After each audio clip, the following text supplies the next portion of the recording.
There are three main ways to run fire extinguishing pipes through underground parking lots. Sprinklers must be welded as a T-out type and connected to pipes with a screw-type producer.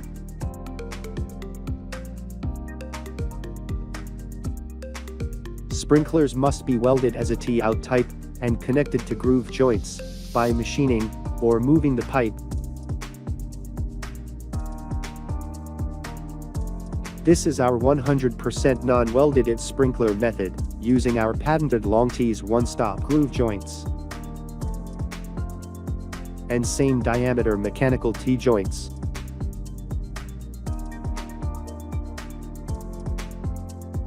Long T's do not require welding or machining and have better quality due to oxidation after molding.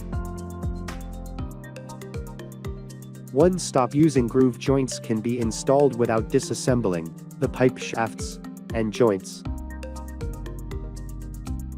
We are the only producers of same-sized mechanical T's, and they conveniently finish the sprinkler pipe assembly with the groove cap. With our patented products that are 100% welding-free, we guarantee the safety of your factory and work site and can help you save on construction and labor costs.